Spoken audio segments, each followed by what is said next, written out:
Here we go. All right, got a picture of the carpet. There here. we go. Hey, we're here with Bill Scher, Senator. Can you tell me a little bit more about what you said earlier today in the committee, that businesses need to know the rules and that the rules are going to be consistent?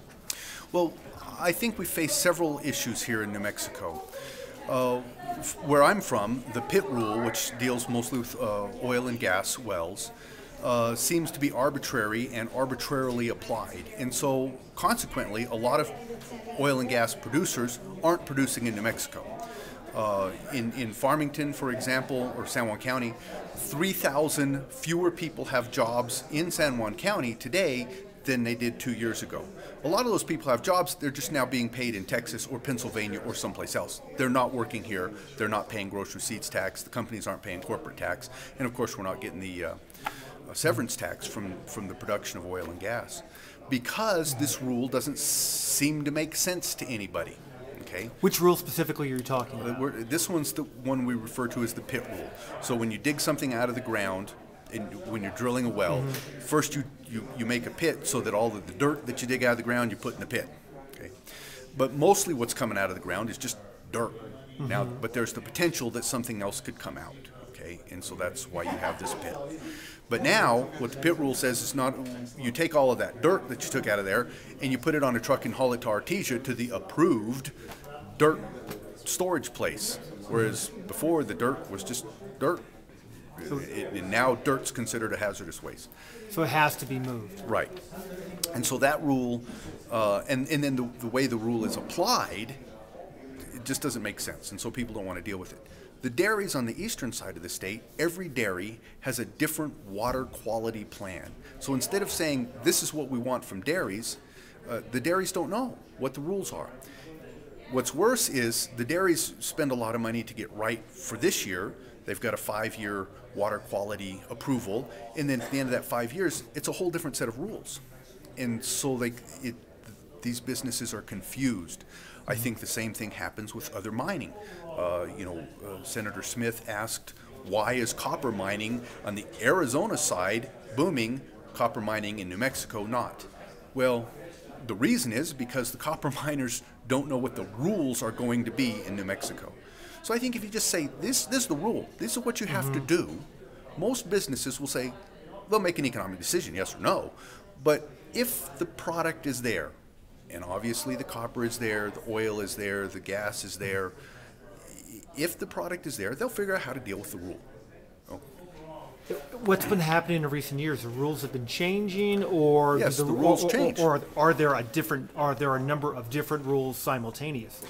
Well, that's part of the problem. It depends on who you're talking to. Are you talking to Energy, Minerals, and Natural Resources, or are you talking to the Environment Department? So you've got two different departments with two different sets of rules in some cases. And in some cases, the same department just changes the rules, and the businesses don't know why. So how do you get this act together? A lot of places have a standard rule-making system, so that you can't. So it makes it more difficult to change rules, but at least everybody understands what the rule is at the end of the day. In New Mexico, we don't. So right now, the Environment Department, for example, can come up with a different rule for every single thing that they deal with. So are you introducing a bill to streamline things in this coming session? I'm not going to introduce the bill, no, but there have been bills introduced in the past. They've been out there. I think we should simply resurrect one of those. The problem is, in New Mexico, the executive branch is pretty powerful by design, and it's because we're a part-time legislature. So in this case, with this executive, his regulators have, at least in my humble opinion, we need to start regulating the regulators, because they have gone out of control, in my humble opinion. So do you think that are your hopes for something changing sort of hinging on the arrival of a new executive? Well, yes, I think that would make a difference. But even in the long run, it doesn't matter. Republican, Democrat, doesn't matter. In the long run, we should have a set of rules so that everybody knows how to play the game.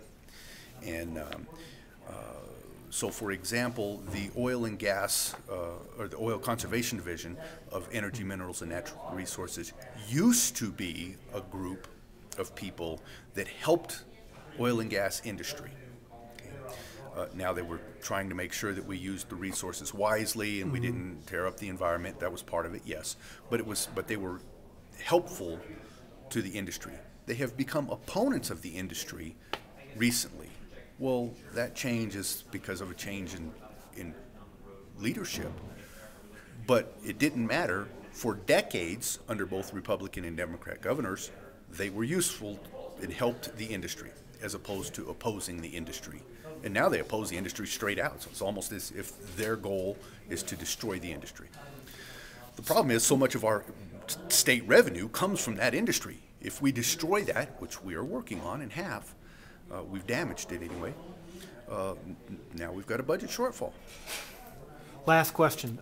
Let's say that tomorrow there were streamlined rules and you basically got what you want. How much of a difference would that make in the state budget?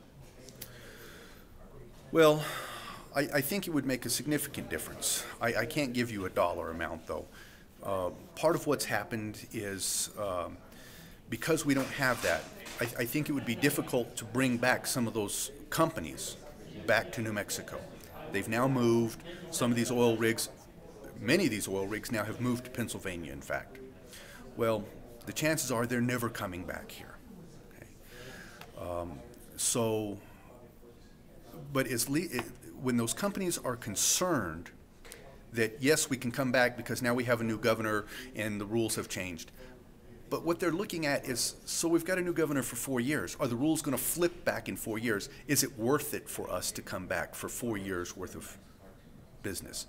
I think if we standardize rules and say, this is just the way we're going to conduct business, then they have an incentive to say, okay, so it might cost us a little more to do business in New Mexico. There may be some concerns that New Mexico has that Texas doesn't.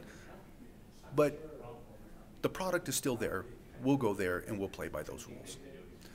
I think having a set of rules is much more important than having a change in governor. Okay. Thank you. Bill Scherer, thank you very much. All right, thank you. Nice meeting you.